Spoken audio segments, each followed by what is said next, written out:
La misa es el memorial del sacrificio de nuestro Señor, en la que se renueva la última cena de Jesús con sus apóstoles. La misa es una fiesta porque Jesús resucitó, y un banquete en la que recibimos a Jesús cuando comulgamos.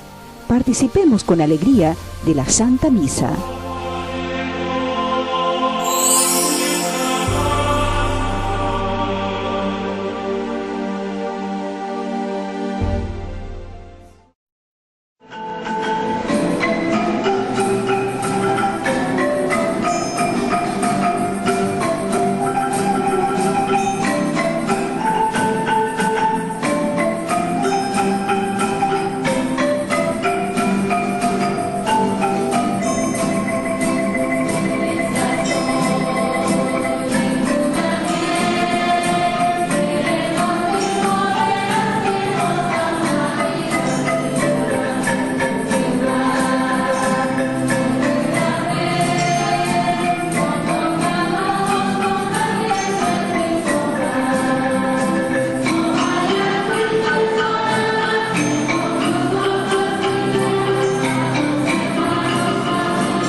De los apóstoles, el número 7.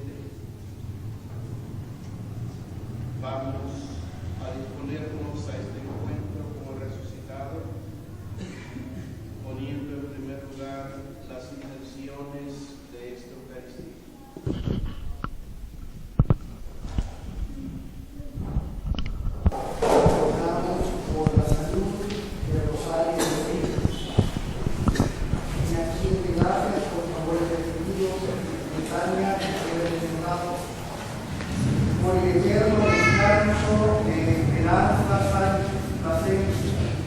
Padre Orlando, María Esperanza Morales García, Lucía Martínez Gutiérrez, Casimira Guadalupe García, viuda Martínez, Julio César Maldonado Mejía, Miguel Escorcia Lanuza, Julia Pastrán Mejía, María del Rosario Moreno Morán, Juana del Carmen González Ríos, Gonzalina Valdivia Ruiz, José Ángel Ordóñez Antonio, Carlos Alessio Jiménez Pineda, Elvis Antonio Castro Escano, Ferris Hidalgo, Adelina Moreno Castillo.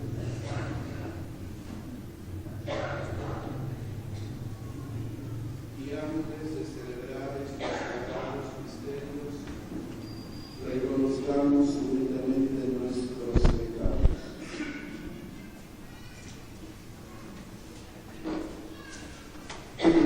Que eres la plenitud de la verdad y de la gracia.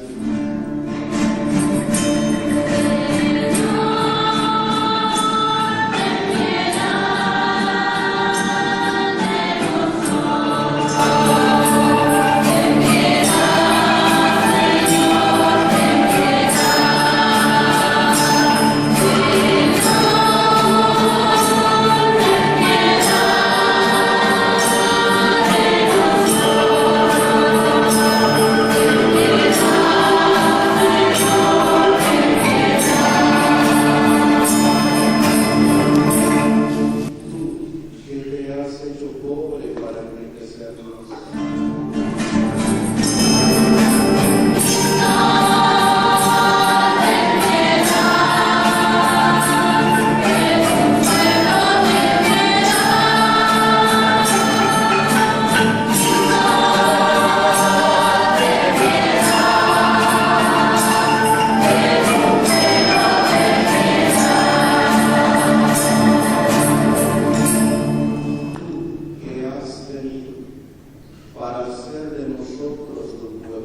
que elegiste a San Mateo, un recaudador de impuestos, para hacerlo apóstol tuyo.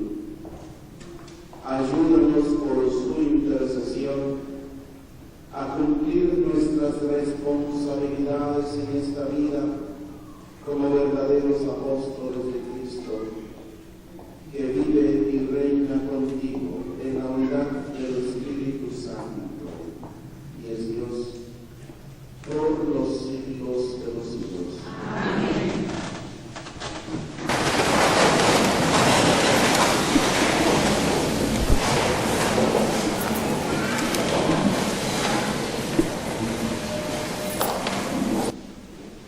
Lectura de la carta del apóstol San Pablo a los Efesios. Hermanos, yo, Pablo, prisionero por la causa del Señor, los exhorto a que lleven una vida digna del llamamiento que han recibido. Sean siempre humildes y amables. Sean comprensivos y sopórtense mutuamente con amor. Esfuércense en mantenerse unidos en el Espíritu con el vínculo de la paz. Porque no hay más que un solo cuerpo y un solo espíritu, como es también solo una la esperanza del llamamiento que ustedes han recibido.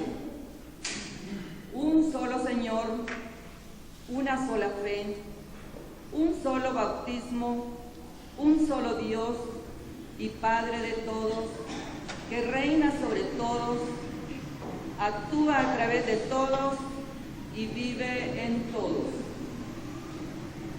Cada uno de nosotros ha recibido la gracia en la medida en que Cristo se le ha dado. Él fue quien concedió a unos ser apóstoles, a otros ser profetas, a otros ser evangelizadores, a otros ser pastores y maestros.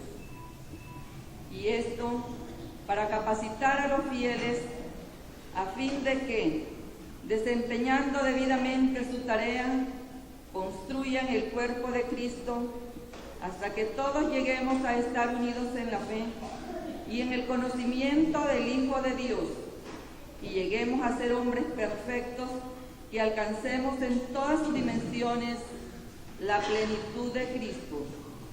Palabra de Dios.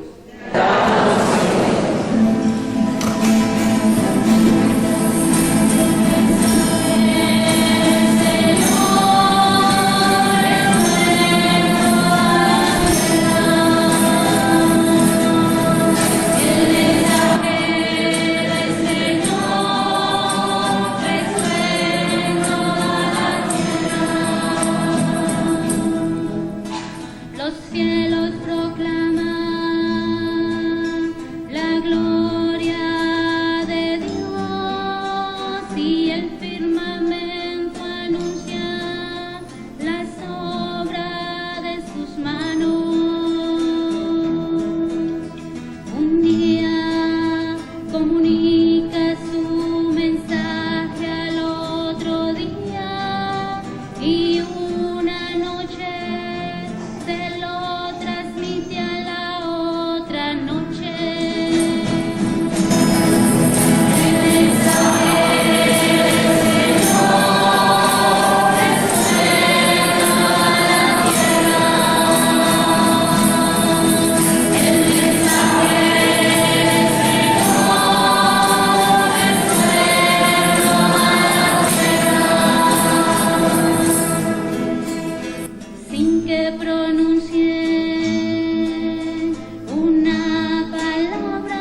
alegres te cantamos, a ti nuestra alabanza, a ti, Señor, te alaba el coro celestial de los apóstoles.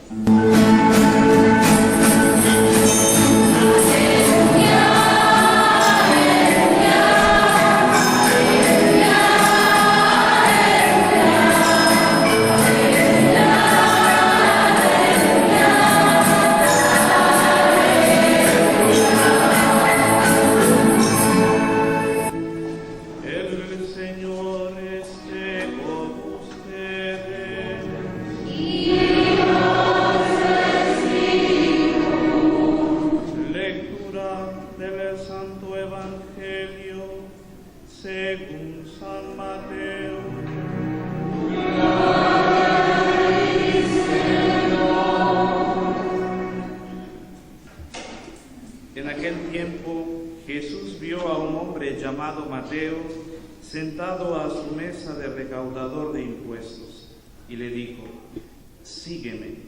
Él se levantó y lo siguió. Después, cuando estaba a la mesa en casa de Mateo, muchos publicanos y pecadores se sentaron también a comer con Jesús y sus discípulos. Viendo esto, los fariseos preguntaron a los discípulos: ¿por qué su maestro come con publicanos y pecadores? Jesús los oyó y les dijo: no son los sanos los que necesitan de médico, sino los enfermos. Vayan pues y aprendan lo que significa: yo quiero misericordia y no sacrificios. Yo no he venido a llamar a los justos, sino a los pecadores. Palabra del Señor.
y les señalaba el crucifijo y les decía: tengan compasión de Jesús, tengan misericordia de Jesús.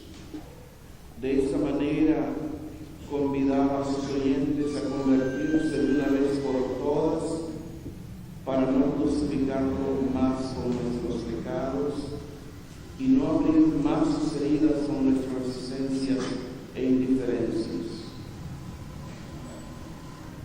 Hoy los convido a que alcen su mirada a Cristo crucificado y desde esta imagen crucificada de Jesús, oír que también a mí me dice: misericordia quiero. Esta misericordia que Jesús espera de nosotros es señalada en la primera lectura, en cuanto hoy evita que rasguemos y lastimemos el cuerpo místico de Cristo, que es la comunidad, que es la iglesia. Tantos hombres heridos por el pecado y la miseria, que terminan aplastados por el peso de una comunidad que les debería salvar y no precisamente condenar, como hoy parece suceder con Mateo y aquellos pecadores que se sentaron a la mesa con Jesús. Solo la misericordia es respuesta al sinsentido en el que nos sitúa la anti-misericordia tan practicada por nosotros en la comunidad.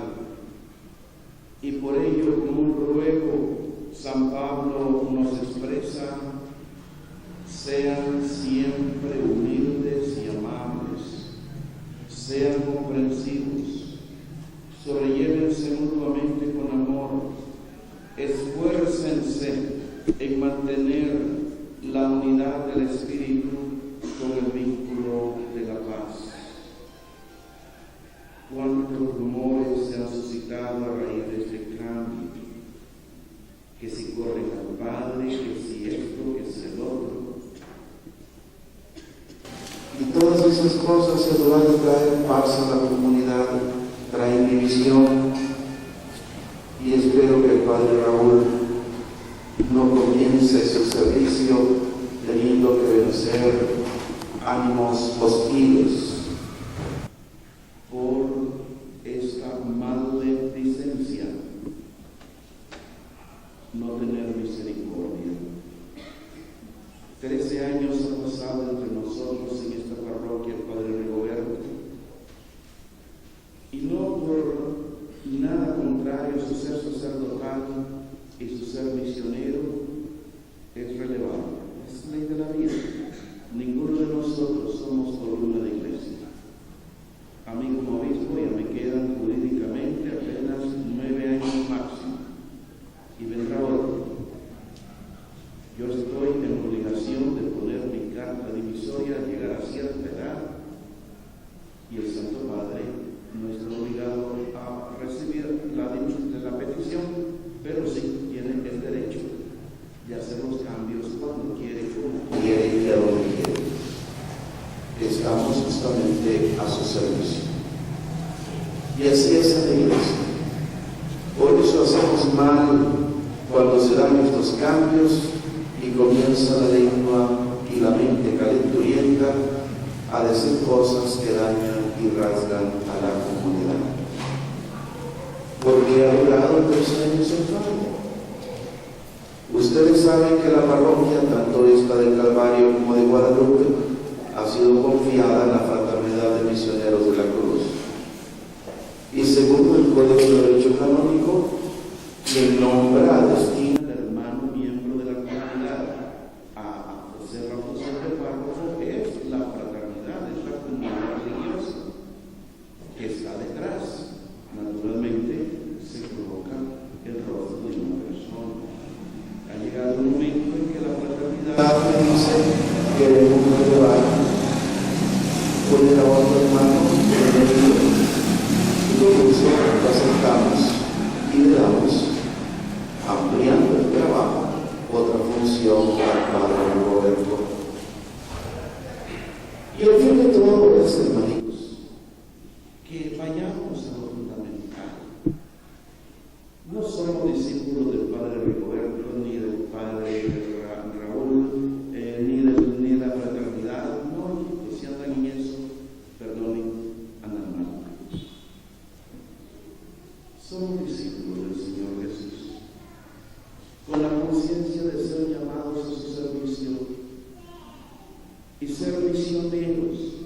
llevar esta buena nueva, alcanzado el anhelo en su corazón,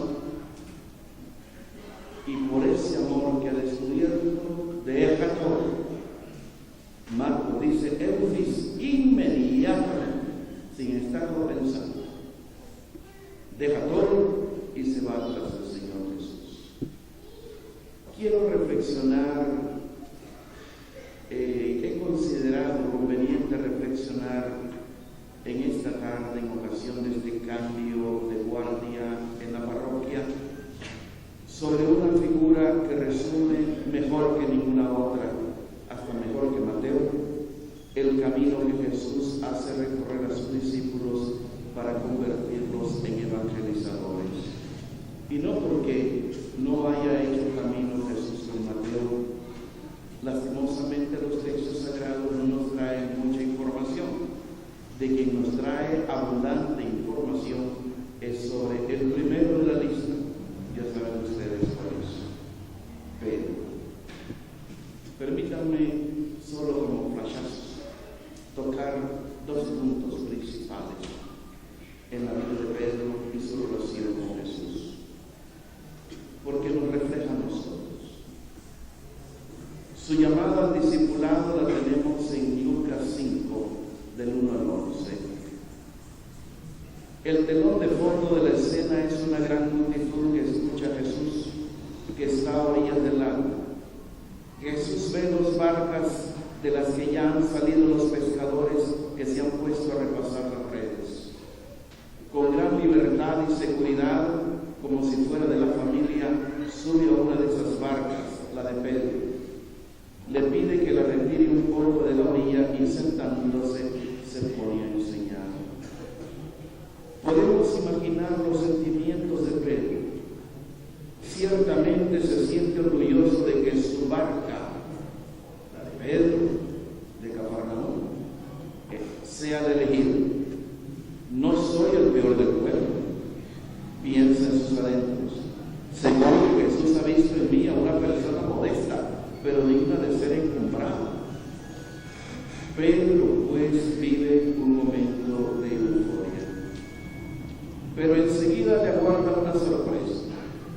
Cuando Jesús acaba su plática y Pedro se hace a la idea de bajar a tierra y recibir los parabienes de la gente, Jesús, sin más preámbulos, le manda que se adentre en la mar y eche las redes. Seguro que en aquel momento Pedro se quedaría perplejo. La Escritura no habla mucho de los sentimientos interiores de las personas, sino que deja que nosotros nos los imaginemos y los vivamos personalmente. Por la respuesta de Pedro podemos adivinar que en su mente se levantaron dudas sobre lo que le pedía el maestro, porque ya era tarde, la pesca había terminado y no había peces. Toda la noche habían pasado bregando inútilmente. Por la primera parte de su respuesta captamos que esta era la situación interior de Pedro. Nos hemos pasado la noche bregando duro y no hemos pescado nada, le dice Pedro al Señor. Fijemos nuestra atención en la expresión bregando duro. Apunta al momento delicado en el que Pedro se juega su ser o no ser. Si cede el cansancio diciéndose que ya lo ha intentado, que es inútil, que lo mejor es volverse a casa, da la espalda a la propuesta de Jesús. Si por el contrario decide jugársela un poco, arriesgarse, dejar de lado tanto el cansancio que pesa sobre sus espaldas, con el ridículo que le acecha, porque se sabe bien que de día es imposible fijar. La pesca se hace en la noche, en la naturaleza, cuando las redes no hacen sombra al bajar agua y no espantan los peces. Y por eso dice Pedro, decide jugársela y dice, fuera de duda hacia adelante, supera la prueba de confianza, el último claramente deberá que tú lo dices, en este momento Pedro entra después de un pequeño episodio ligado y se convierte en la figura del hombre que se pone en juego a sí mismo, aún en situaciones no muy importantes y bastante simples, pero que siguen alguna decisión y cierto coraje. Pedro deja de lado sus cálculos y se confía a la palabra del Señor. Estamos ante una de las características típicas que Jesús busca en el evangelizador y ante una de las pequeñas pruebas con que Jesús lo libra de los pobres. Y la red echada en nombre de Jesús se llena. Otras barcas vienen a ayudar y también ellas están a punto de hundirse por el peso. ¿Qué sucede entonces? Pedro, viendo aquello, noten aquí una faceta del querigma. Hay un hecho notable, imprevisto, pues Pedro, viendo aquello, descubre la manifestación de la fuerza de Dios y se arroja a los pies de Jesús diciendo: apártate de mí porque soy un pecador. Algo acaba de suceder. El poder de Jesús ha puesto de manifiesto la naturaleza pecadora de Pedro. Jesús lleva a Pedro, a él el primero, a donde quería llevarlo. Los cambios son importantes en la iglesia, hijos. Y todo evangelizador es llevado a una sincera purificación, a la humildad, al reconocimiento de la necesidad de la misericordia de Dios, para que esté en condiciones de comprender la misericordia del querigma, de la palabra de salvación.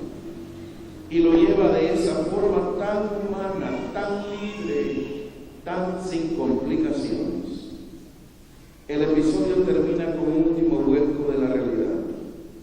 Pedro esperaba seguramente que el Señor lo confirmara en su vivencia penitencial, pero Jesús le dice: no temas, desde ahora serás pescador de hombres. Toda la situación ha ido cambiando. En primer lugar, de un Pedro bastante pagado de sí mismo, Jesús ha hecho un hombre capaz de confiar. Luego de ese hombre confiado, ha hecho un hombre que ha sabido reconocer espontáneamente su propia pobreza. Y finalmente, de este hombre humillado en su pobreza, ha hecho un hombre en quien él puede poner su confianza. Y es un momento precioso para ayudar a nuestros evangelizadores y nosotros como comunidad evangelizadora a poner nuestra confianza en aquel que es el único pistos, el único digno de recibir nuestra confianza. Pero vayamos a otro momento claro en la vida de Pedro y en su relación con Jesús. ¿Recuerdan aquel cuando Jesús está angustiado, muy angustiado? Suda gruesas gotas de sangre o de sudor, como se de sangre, y no consigue que ninguno de sus discípulos le acompañe, ni siquiera Pedro. Pedro no puede soportar la imagen de Jesús débil y comienza a caérsele el mito del maestro. Lo conocía como el Señor poderoso, triunfante, que siempre consigue cuanto se propone, que domina el mar, subyuga a las multitudes, hace callar a sus enemigos. Vienen los soldados a llevárselo preso y se van con las manos vacías. Es que este maestro es poderoso, siempre sale airoso, siempre sabe encontrar la palabra justa para cada situación, que siempre pues sale airoso de las insidias de sus enemigos, con sus respuestas inteligentes y rápidas. Por eso Pedro está entusiasmado con este maestro. Ahora Pedro ve por vez primera a Jesús, abatido por la debilidad, y nace en su corazón una inmensa inquietud. ¿Cómo es posible que Dios esté con este hombre si este hombre siente tanto miedo y muestra tanta fragilidad? Podemos imaginarlo a Jesús arrastrando sus piernas como si fueran de trapo, sudoroso, su pelo pegajoso, sus ojos desorbitados, pidiendo que velen un momentito con él en oración. y el desconcierto de Pedro de verlo así. Pedro había sido educado con el Antiguo Testamento a ver al Dios grande, al Dios poderoso, a Yahvé, que gana las guerras y aniquila a los enemigos. Pedro había ido transfiriendo a Jesús toda la potencia de Yahvé, y ahora ve su debilidad. ¿Qué otra cosa puede hacer sino cerrar los ojos y olvidarse de ello? Es la postura de quien dice: no quiero saber nada, no quiero ver, no entiendo nada. Y puede ser la postura que puedan tomar ustedes al ver tantas palabras que van y vienen. No quiero saber nada, no quiero ver. No, hermanitos, veamos de frente. Veamos de frente. Viene el prendimiento de Jesús. Viene Judas, los guardias, el beso de la traición. ¿Qué hace Pedro? Apela a todas sus energías. Señor, herimos con los machetes. Y sacó el machete. Pedro vuelve a ser realmente el hombre heroico que quiere morir por el maestro, que quiere meterse en la refriega, vencer a toda costa, tal vez morir, quizás salvarlo. Alcanza, por así decir, lo que él piensa que es la cumbre de su generosidad. El Evangelio me lleva a esto: estoy llamado a dar la vida, luego debo darla. Podemos imaginarnos por un momento el caos, ahora total, que se crea en su interior cuando Jesús interviene diciendo: dejadlo, basta ya.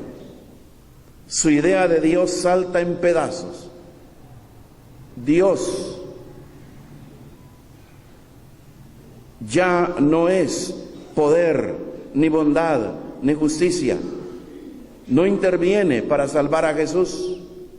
¿Quién es entonces este maestro en quien yo he creído? En quien todos nosotros hemos creído.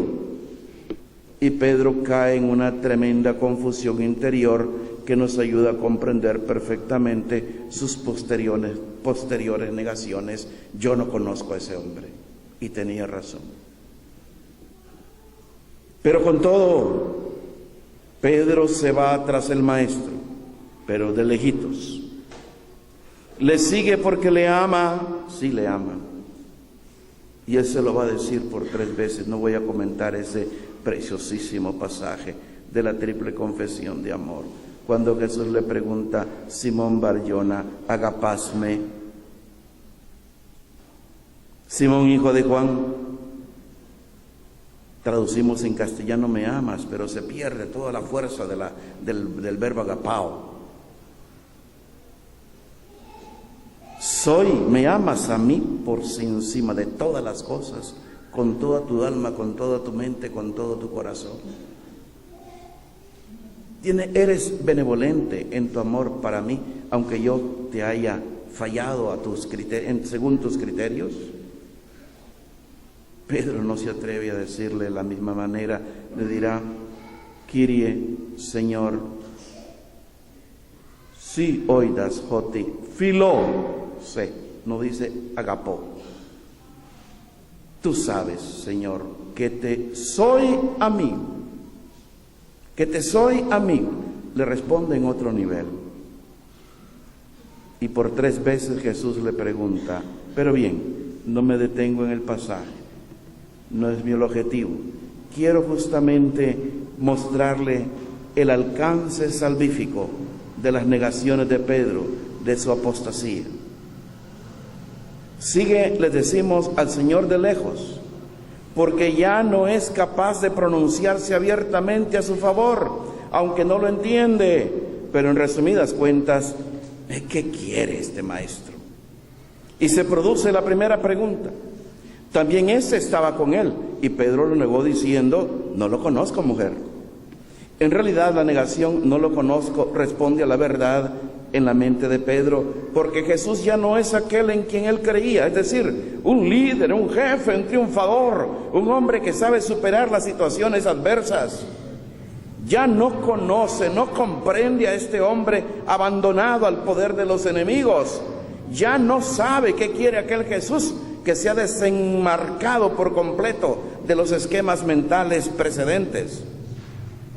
Pedro en verdad ya no es capaz de sintonizar con él. Se le hace la segunda pregunta: ¿tú también eres uno de ellos? Y Pedro lo niega. No, hombre, yo no lo soy. El texto dice: pasada cosa de una hora. Podemos imaginar el drama de identidad que vive Pedro durante esa hora. ¿Quién soy yo? ¿Qué quiero? ¿Qué ha sido mi vida? ¿Cómo se me ocurrió de seguir a este hombre, dejar a mi mujer, a mis hijos, porque era casado? Según la tradición, nos llegó el nombre de una de las hijas de él, se llamaba Petronila. ¿Cómo se me ocurrió seguir a este hombre? ¿Quién me hizo dar este paso? Con todo, yo creía en él, yo le quiero. No tenía derecho a traicionarme de este modo, a dejarnos abandonados en manos de los enemigos. Es la turbación de un hombre que ha seguido con generosidad un camino y que en un momento dado deja de entender el designio de Dios sobre él. ¿Qué quiere Dios ahora de mí? Antes podía decirlo, hasta hace unas pocas horas estaba dispuesto a morir con Jesús. Ahora ya no sé qué es lo que Dios quiere. Sin duda fue una hora terrible para Pedro. Y después de esa hora, otro insistía: ¿seguro? También ese estaba con él. Óiganlo hablar, si es un Galileo. Pedro contestó: hombre, no sé de qué hablas. La prueba por la que Jesús permitió que pasara Pedro es una de las más torturantes por las que puede pasar un ser humano cuando llega a dudar de todo lo que ha constituido su educación religiosa, su formación. ¿Este es el Dios en quien he creído? ¿Es esto realmente lo que quiere Dios o me he equivocado por completo? Si Pedro pasó por esta situación, lo hizo por toda la iglesia, por todos nosotros, para afianzar a los hermanos. Es por tanto una prueba que él experimentó como jefe de la iglesia. En el fondo, el dilema de Pedro podría expresarse muy sencillamente de esta manera: Pedro quería salvar a Jesús, pero en realidad era Jesús quien tenía que salvar a Pedro, y Pedro tenía que llegar a la convicción de que él había sido salvado y perdonado por Jesús, y que era el primer depositario del perdón y de la misericordia evangélica. Aquí está la clave de todo, hermanos. Benditos ustedes que tienen pastores. ¿Cuántas comunidades en esta misma diócesis no tienen la dicha de tener al pastor allí día y noche? A duras penas, si una vez cada mes se aparece por ahí el sacerdote. Benditos ustedes. Déjense pastorear y tengan misericordia de Jesús. Le costaba muchísimo a Pedro llegar a esto, porque era muy celoso de su fidelidad, de su capacidad de ser honesto y leal. Yo no puedo ser honesto a un hermano sacerdote cuando mi actitud es rasgar la comunidad. No soy honesto. Y si un sacerdote anima eso, tampoco ese sacerdote es honesto con Jesús y con la iglesia. Pero el Señor le hizo comprender que también él puede llegar a un momento de total desorientación, y en consecuencia, si quiere evangelizar, debe tener ante todo una comprensión ilimitada de la misericordia salvífica de Dios y una capacidad inagotable de compasión por sus hermanos en la iglesia. Y es yo lo que pido a todos y cada uno de ustedes, comenzando por los mismos miembros de la fraternidad, a la cual se le confía el pastoreo de esta parroquia, en la persona del Padre Raúl. Luego el texto prosigue, y esto es lo más bello. Todavía estaba hablando cuando de pronto cantó el gallo. El canto del gallo es la denuncia de su pecado. Mira, Pedro, hasta dónde has llegado. Tú que creías poseer el reino, el evangelio. Tú que creías ser el defensor del Maestro. Bien, hermanitos, creo que me he alargado. Quería decirles tantas cosas. Simplemente les resumo con esto. Asumamos al Señor Jesús. Tengamos compasión de Él.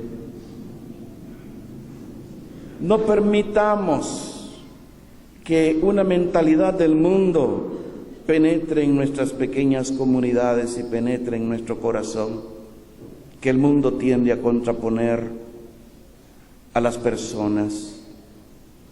Cuando yo voy de esta manera, viviendo así mi vida y pensando así, me opongo radicalmente al mensaje evangélico, a la buena noticia de Jesús, en especial allí donde el evangelio subraya el valor de una sola persona, de un solo ser. Los exégetas nos dicen, sobre todo al comentar los primeros versículos del capítulo 18 de San Mateo y el capítulo 15 de San Lucas, que hemos escuchado el domingo pasado, las 3 parábolas de la misericordia, que una de las características de estos 2 pasajes es la importancia que tiene cada persona en la comunidad eclesial y la importancia que tiene el número 1 para la misericordia de Dios. Recuerden que el primer párrafo del capítulo 18 del Evangelio de San Mateo es aquel en que Jesús pone en medio de los suyos a un niño. La señal por la que se conoce a la comunidad eclesial es el respeto y la atención a la persona.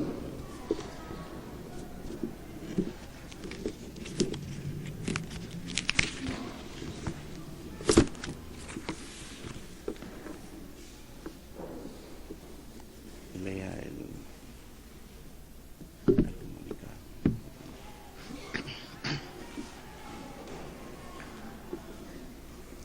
Provincia Eclesiástica de Nicaragua, Diócesis de Estelí. Nos, Juan Abelardo Mata Guevara, SDB, por la gracia de Dios y voluntad de la sede apostólica, obispo de la Diócesis de Estelí, Nicaragua. Debiendo proveer de párroco idóneo a la parroquia El Calvario en la ciudad de Estelí, y habiendo encontrado en el reverendo padre Raúl Ramírez López, misionero de la Cruz, las cualidades y condiciones necesarias para ejercer este ministerio, en uso de nuestras facultades ordinarias, a tenor de los cánones 519, 521, 522, 527 y pertinentes del Código de Derecho Canónico, nombramos al reverendo padre Raúl Ramírez López, párroco de la parroquia El Calvario de Estelí, a tenor y para los efectos establecidos por el Código de Derecho Canónico. Mandamos al expresado reverendo padre tomar posesión de la parroquia El Calvario el día 21 del mes de septiembre de 2013. Pedimos a los religiosos y fieles en general de esta parroquia brindar al reverendo padre Raúl Ramírez López respeto, amistad y la conveniente ayuda que le corresponde como servidor de la comunidad. Dado en la sede episcopal de Estelí, Nicaragua, Centroamérica, a los 19 días del mes de septiembre de 2013, en la memoria de San Genaro, obispo y mártir. Firma Monseñor Juan Abelardo Mata Guevara, obispo de la diócesis de Estelí. Padre Fruto Valle Salmerón, canciller.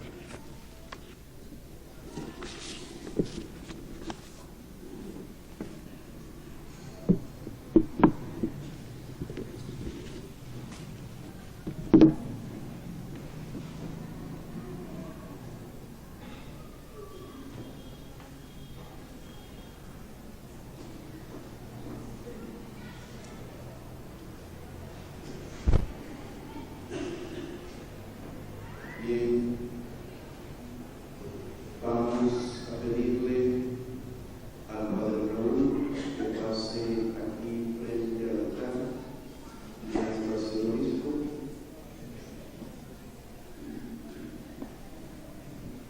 Y a pedirle que ante este altar en el cual va a servir a su comunidad, que renueve sus compromisos sacerdotales. Querido hijo, hoy, en esta mañana, por mandato de los superiores y aceptación nuestra, se te nombra párroco en esta comunidad. Te pido que manifiestes ante el pueblo de Dios tu voluntad de servirlo en el corazón del Señor Jesús.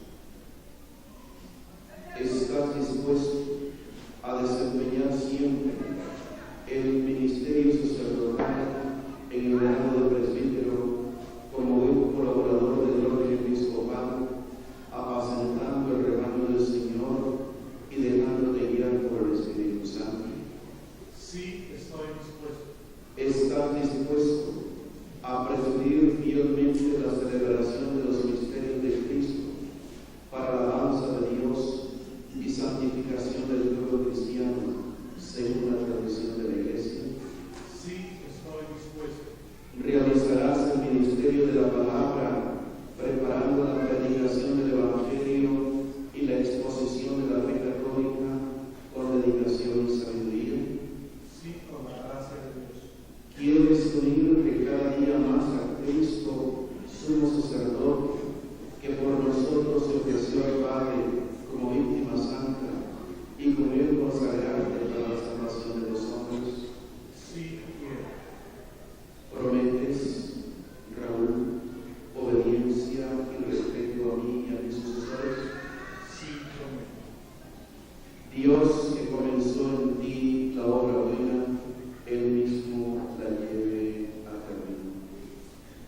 Y ahora vamos a entregarte, mi buen hermano, el tesoro precioso de esta comunidad, y que es justamente esa alta en donde, por voluntad del mismo Señor y de su esposa la Iglesia, nosotros dejamos a nuestro amo y Señor. Cada vez que Él viene al altar, la Iglesia lo conserva en los sagrarios para llevar a los encarcelados, a los enfermos, a los que no pueden moverse. Para ser comido se queda Él, y la esposa aprovecha para amar y adorar y hacer compañía. Te confiamos, pues, buen hermano, puedes pasar aquí adelante, el tesoro, la llave del Santísimo, y con ello la autoridad en esta comunidad. Y ahora nos ponemos de pie.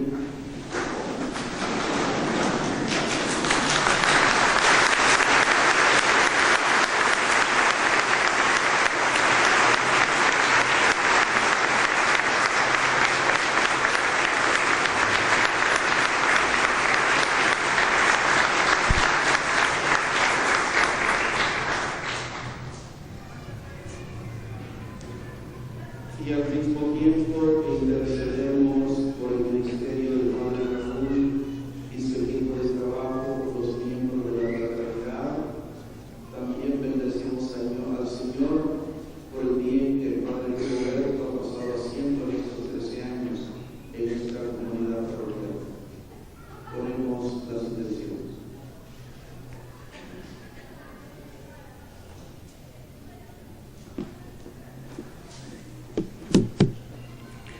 Oremos, hermanos, por la Iglesia Universal, para que, fiel al Evangelio, sea testigo y sacramento de salvación en el mundo.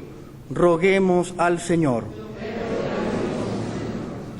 Oremos por el Santo Padre Francisco, para que, fiel a la fe de la Iglesia Católica, promueva siempre esta fe en sus hermanos alrededor del orbe. Roguemos al Señor.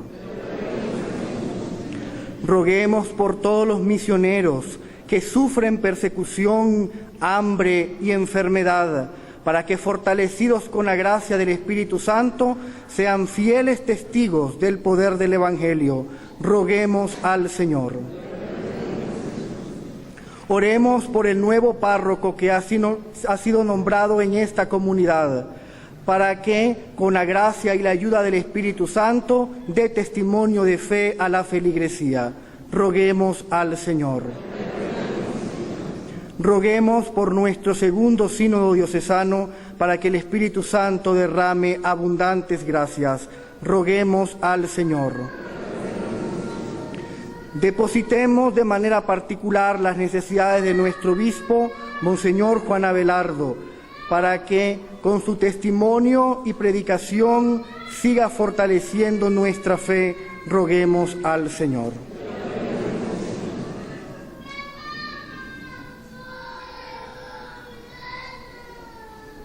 También, Señor, ponemos en tu misericordia a todos los presbíteros que han servido en esta parroquia, los que todavía están vivos y siguen trabajando en tu reino, y aquellos que tú ya recogiste en tu amor.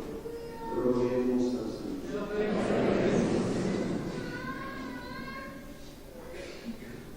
Padre bueno, atiende las súplicas de tu pueblo, para que lo que no se atreve a esperar por sus propios méritos, lo alcance por la pasión de tu Hijo, que contigo vive y reina por los siglos de los siglos. Amén.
para que este sacrificio mío y vuestro sea agradable a Dios Padre Todopoderoso.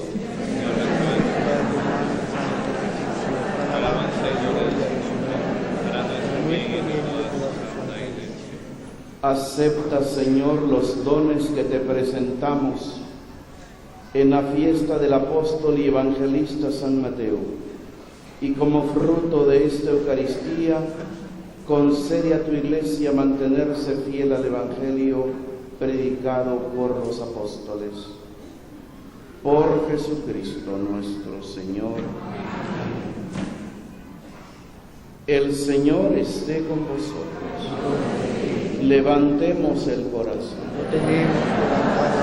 Demos gracias al Señor nuestro Dios. En verdad, es justo y necesario, es nuestro deber y salvación darte gracias siempre y en todo lugar, Señor Padre Santo, Dios Todopoderoso y Eterno, por Cristo nuestro Señor.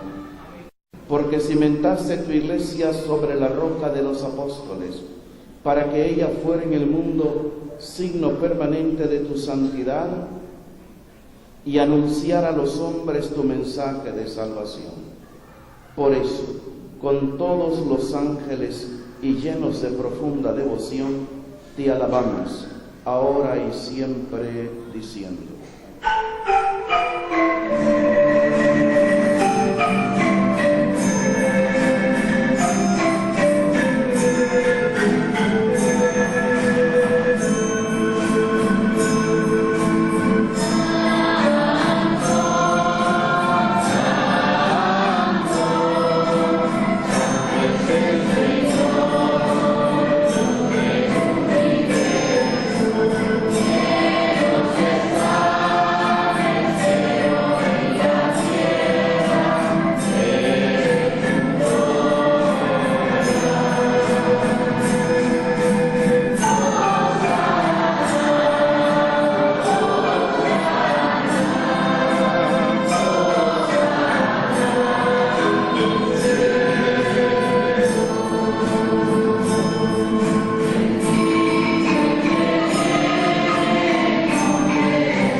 Santo eres en verdad, Padre, y con razón te alaban todas tus criaturas, ya que por Jesucristo tu Hijo, Señor nuestro, con la fuerza del Espíritu Santo, das vida y santificas todo, y congregas a tu pueblo sin cesar, para que ofrezca en tu honor un sacrificio sin mancha, desde donde sale el sol hasta el ocaso. Por eso, Padre, te suplicamos que santifiques por el mismo Espíritu estos dones que hemos separado para ti, de manera que sean cuerpo y sangre de Jesucristo, Hijo tuyo y Señor nuestro, que nos mandó celebrar estos misterios. Porque él mismo, la noche en que iba a ser entregado, tomó pan y dando gracias te bendijo, lo partió y lo dio a sus discípulos diciendo: tomen y coman todos de él, porque esto es mi cuerpo, que será entregado por ustedes.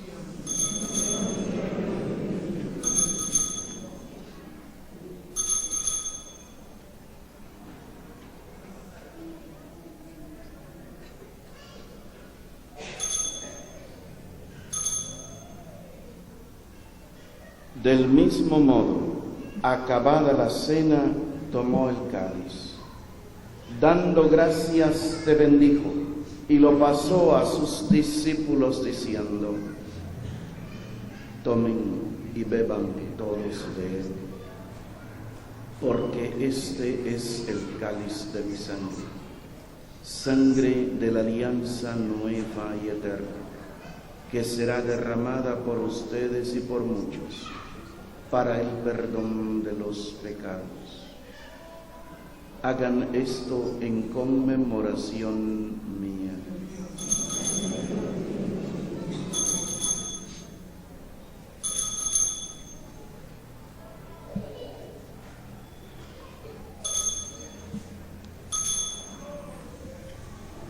Cristo se entregó por nosotros.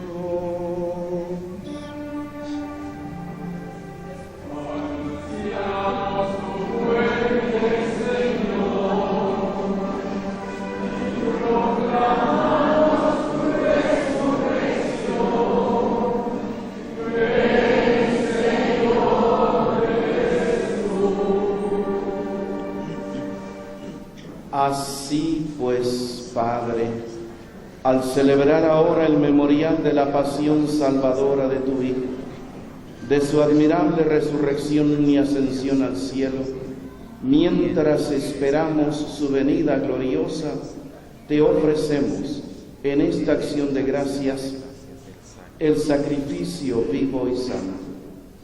Dirige tu mirada sobre la ofrenda de tu iglesia y reconoce en ella la víctima por cuya inmolación quisiste devolvernos tu amistad, para que, fortalecidos con el cuerpo y la sangre de tu Hijo, y llenos de su Espíritu Santo, formemos en Cristo un solo cuerpo y un solo espíritu.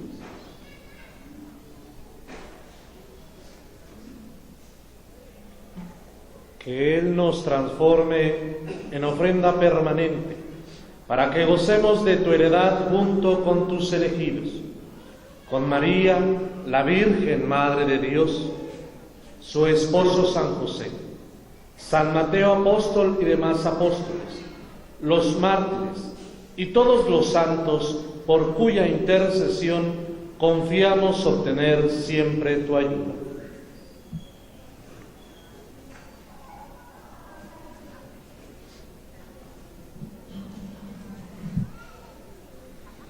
Te pedimos, Padre, que esta víctima de reconciliación traiga la paz y la salvación al mundo entero. Confirma en la fe y en la caridad de tu Iglesia peregrina en la tierra, a tu servidor el Papa Francisco, a nuestro obispo Juan Abelardo, al orden episcopal, a los presbíteros y diáconos y a todo el pueblo redimido por ti. Atiende los deseos y súplicas de esta familia que has congregado en tu presencia.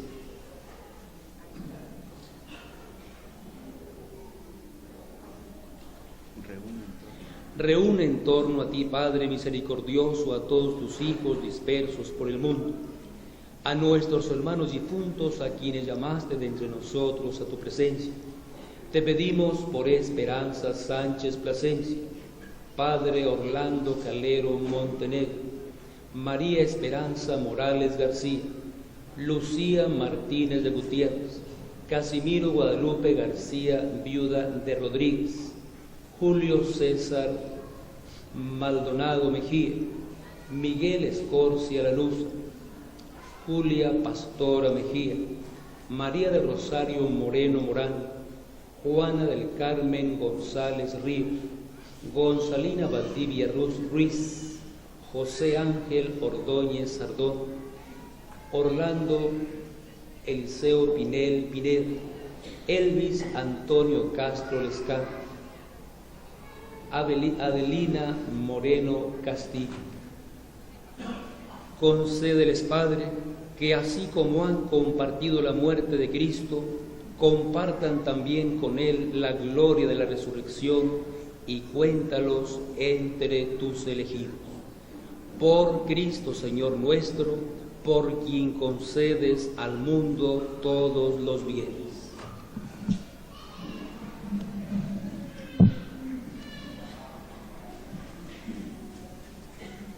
Por Cristo, con Él y en Él. A ti, Dios Padre omnipotente, en la unidad del Espíritu Santo, todo honor y toda gloria por los siglos de los siglos.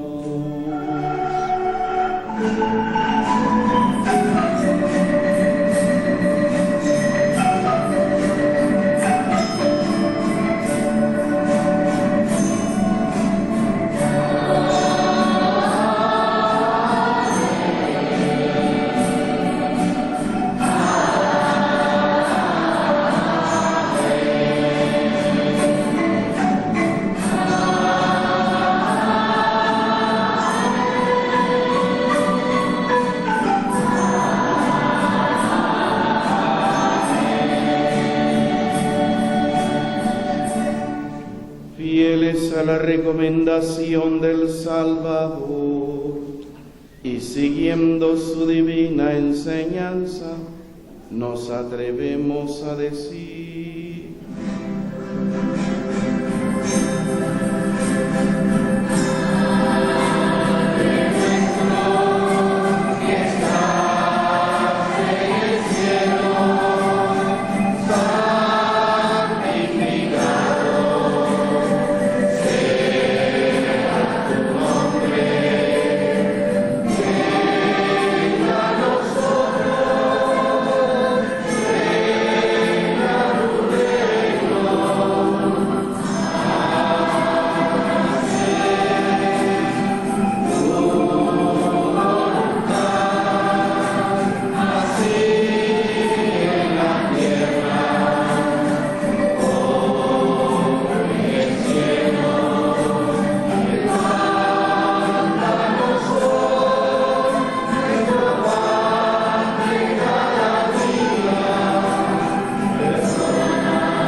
líbranos de todos los males, Señor, y concédenos la paz en nuestros días, para que, ayudados por tu misericordia, vivamos siempre libres de pecado y protegidos de toda perturbación, mientras esperamos la gloriosa venida de nuestro Salvador Jesucristo. Tuyo es el reino. Señor Jesucristo, que dijiste a tus apóstoles: la paz os dejo, mi paz os doy. No tengas en cuenta nuestros pecados, sino la fe de tu Iglesia, y conforme a tu palabra, concédele la paz y la unidad. Tú que vives y reinas por los siglos de los siglos, que la paz del Señor sea siempre con vosotros. Daos fraternalmente la paz. La paz.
Este es el Cordero de Dios que quita el pecado del mundo.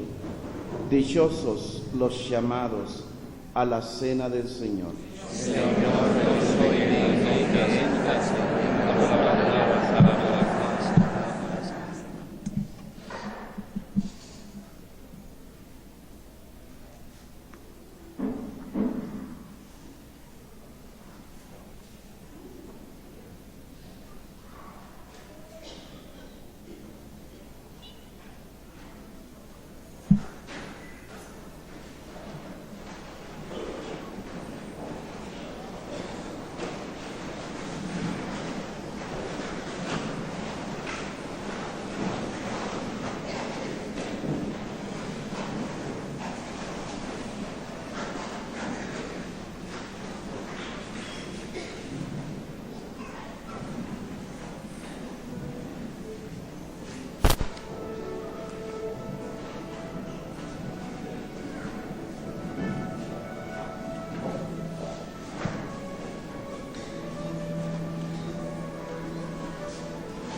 tu amparo.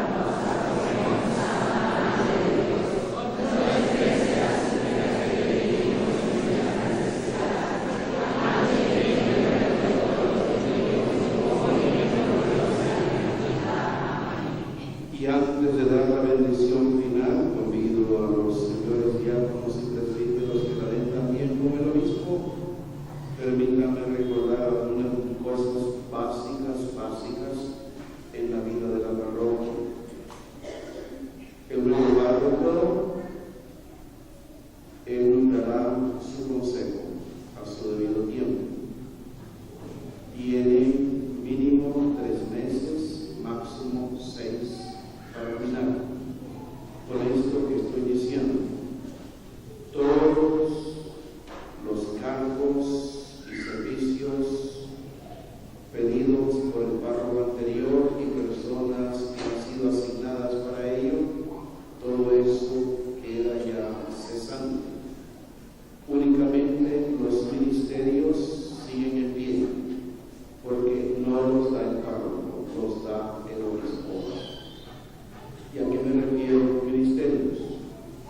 Ministros extraordinarios de la comunión, lectores de la palabra, celebradores de la palabra o lo mismo delegados de la palabra, son ministerios que confiere directamente el obispo, naturalmente a petición del párroco, pero no póngase cesar el párroco, no es que cesan estos ministerios.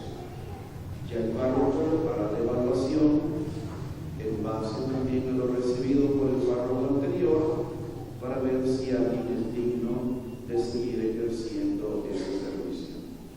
Pero es el obispo quien lo da, no el párroco. La iglesia es orden. Lo demuestro no por ser obispo, simplemente porque es mi obligación que la comunidad sepa cómo se manejan las cosas en las parroquias y en la diócesis.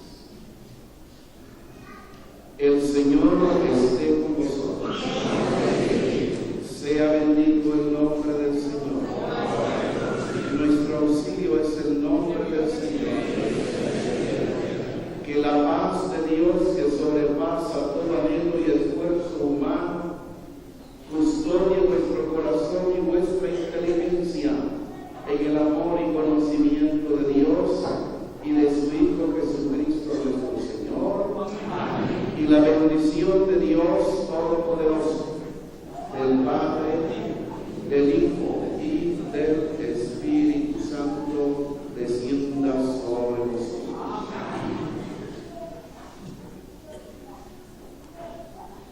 Hermanos, nuestra celebración ha terminado, podemos ir en paz.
La misa es el memorial del sacrificio de nuestro Señor, en la que se renueva la última cena de Jesús con sus apóstoles. La misa es una fiesta porque Jesús resucitó, y un banquete en la que recibimos a Jesús cuando comulgamos. Participemos con alegría de la Santa Misa.